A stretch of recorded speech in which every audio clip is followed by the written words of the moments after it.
This is another boring and calm video, so if you don't like this, feel free to check out, or if you have criticisms or any peer review opinions, feel free to drop them. I'm free to accept them or not, but I always find that they're helpful. So, Katie Joy, I recently saw a clip of yours in which you were talking about being a law nerd and how the law interests you. Now, when I saw that, I just felt it was a little strange. The timing is strange. Not that you want to study the law or it interests you. I just thought the timing was strange because it was the day of your hearing, but it was also the day that it was announced that Emily D. Baker had a milestone in her channel, and the community celebrated that.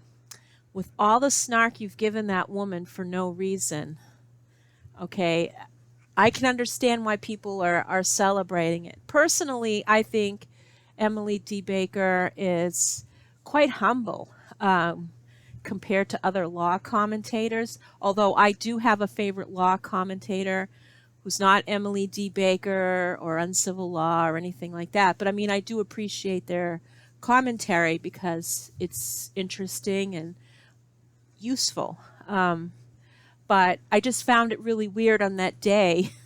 You came out with this thing about being a law nerd and stuff like that. Being snarky like that is not really appealing at all. I think you're going to have to accept the fact that people are far more skilled and experienced and educated than you are in law.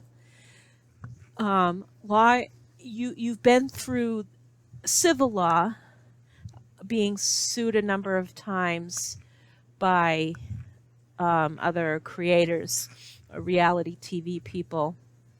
I don't think that really gives you a lot of experience with the law unless you're just using it enough to flout it, your responsibility in it. But I'm not a legal expert, so I don't technically know what consequences are coming your way and if they're justified. But I think if you really care about social justice and you care about that part of it, which is confusing because you go back and forth between the law and social justice. Okay, there is a thing called social justice law, but I haven't investigated, but it'd be worth looking at. But the law is one thing and social justice is another. You could have used your zeal to actually get a law education. You already have an undergraduate degree. I don't know what can be transferred. I don't know if you can just get into law school with that, considering you've been out of school for a long time. Most people I know, their trajectory into law school, they're paralegal. They start off as being a paralegal, and that requires a year or two of education. Since you already have your bachelor, there'll be like a year certification program. I know in my community college, I'll be doing the year certification for that, and you have to do all the grunt work, and you have to be the assistant to that lawyer, whatever they're responsible for. And there are jobs open all over the country. There are people desperately needing paralegals. I know where I live in Boston, it's extremely competitive. So I've looked around, but there are other places in the country that desperately need it. People desperately need justice. And you could have used this how do I say it, this zeal of yours to do that, to help underserved communities, because it does mean something to people. But as it is, your behavior is so toxic and dangerous. I don't know if I would want you around vulnerable people. You take advantage of them and hurt them.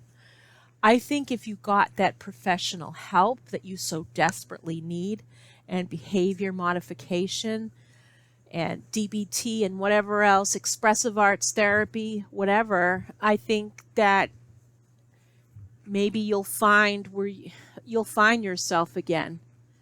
Maybe you weren't always like this. You know, I don't know what happened. I just see the red flags in your behavior. And how can you say that you're advocating and defending people when you're hurting them? Everybody deserves justice. Everybody. Everybody deserves an opportunity, a chance. Nobody deserves to be hurt. Nobody deserves it. But here you are. You lie to us. You tell people you care. But you don't. You use their circumstances to turn it into fodder on YouTube to turn a profit. I mean, a lot of people do that on YouTube. A lot of people do that. Okay? Some people, it's their bread and butter. I'm not going to criticize people for being tea spillers, but you are exceptional in that you go out of your way to burn your bridges. You go out of your way to hurt people. And I will tell you that if you are a narcissistic person, and I don't know, I think you have other things going on, but I'm not a professional. Narcissists always do themselves in. People with personality disorders or issues like that, when we don't work on ourselves, we are our own undoing. And I'm telling you right now, you've got to take better care of yourself. But here's the benefit of actually going to school and getting the right kind of education, doing the right things for humanity, doing volunteer work, giving back to society. There is a level of real trust and respect gained from it. When you go out and you actually serve the community, when you go through a commitment to educate yourself further and to develop yourself, the respect, I would say the respect, the trust that you build within the community and with people, I'm telling you, it is wonderful. It's a wonderful feeling to feel like you're useful. It's a wonderful feeling to have earned someone's trust and respect.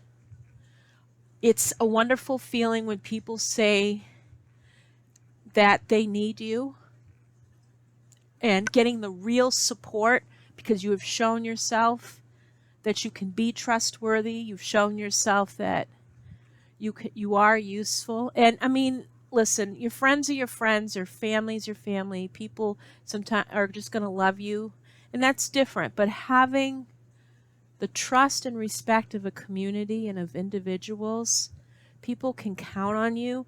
That is an amazing feeling. And especially when you're suffering from a personality disorder and you haven't been able to build that for yourself and you're already feeling insecure and crappy about yourself, I'm telling you, it's the best feeling because it's rightfully earned. It's earned by doing the work on ourselves. It's rightfully earned when you actually see how your behavior impacts others and you're like, you know what, I don't want to hurt people. I don't want to do this to others. I don't want to do what others have done to me. I want to make a difference in people's lives.